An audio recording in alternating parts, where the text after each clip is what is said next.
Hello, you are listening to the OmniTalk Fast 5, brought to you in partnership with Microsoft, the A&M Consumer and Retail Group, Takeoff, Sezzle, and Silk. All right, headline number 4. According to Chain Store Age, Rite has launched a new small format store pilot for quote-unquote pharmacy deserts and underserved communities.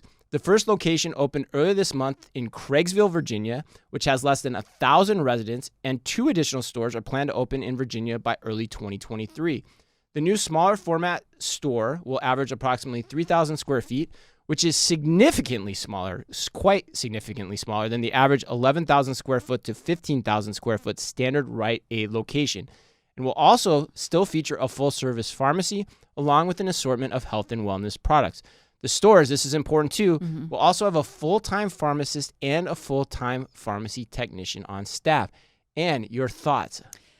Second Virginia reference in the podcast today. We had West Virginia earlier. Now we're going to Virginia. Those are fighting words. West Virginia ain't Virginia. I know. No. I'm just saying 2 Virginia references. West Virginia and Virginia references. I got to figure out how to bring on East Virginia in this.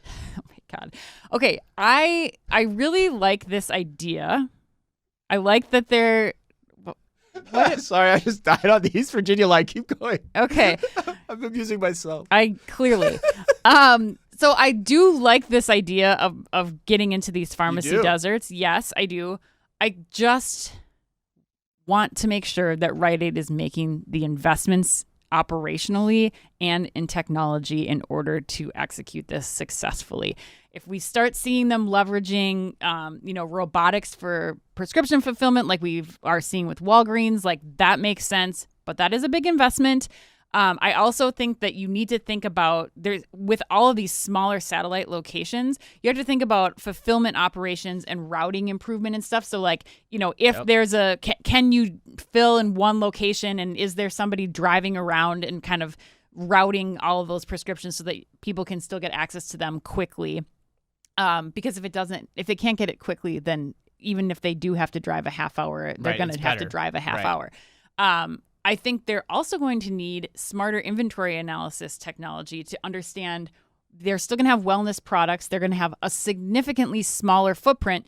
So are they investing in the technology to understand, what do we need to have on the shelves in this particular region, in this pharmacy desert, based on the collection of information we're getting from people's prescriptions? So there's a lot of work to go into it, but in concept, I love the idea. Really?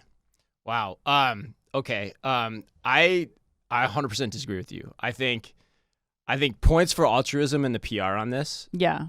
And of any headlines we've ever covered on the show, I hope I'm wrong about this. Yeah. I'm just really skeptical of the business value here ultimately in the long run. And for that reason, I don't like this idea very much at all. And the reason I say that is I used to be someone that used to actually recruit and hire pharmacists. Oh, yeah. I used to have to interview them for the 12 stores I had to staff throughout the country. And those stores in those very outlying areas of the country, and I'm talking big cities too, relative to what we're talking about here, like Casper, Wyoming, right, or Cheyenne. Actually, technically, we didn't have a pharmacy in Casper, but Cheyenne, Wyoming, or Kearney, Nebraska. It is really hard to find full-time pharmacists. So I just don't see how this works. Yeah, where you're keeping a fully staffed pharmacist in these stores in the long run. Yeah. But, it's worth it. It's worth the test, I guess, for 3 stores to see and to try to prove it out. But there's a reason pharmacies aren't in these locations already. Yep. They probably were at one time. They've gone away. People need to remember that. There's nothing, very rarely is there anything new in retail unless you come up with a new way to do it. Yep. And it doesn't sound like this headline is that. To me, the whole experience to make this happen in the way we want has to be completely reimagined. Yes. And it should be, because people in these communities need access to pharmacies.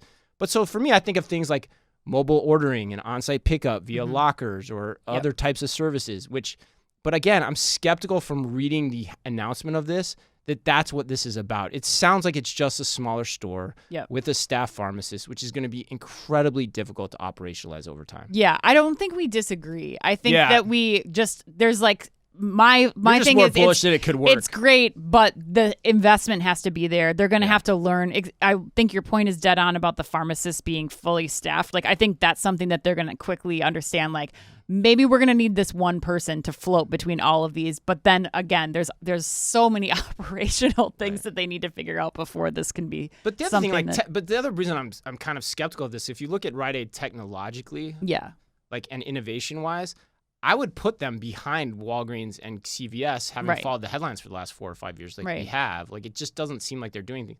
Sounds like they've actually had a lot of struggles to get the money to do those things. So I'm skeptical that this is going to work. All right, well, let's see.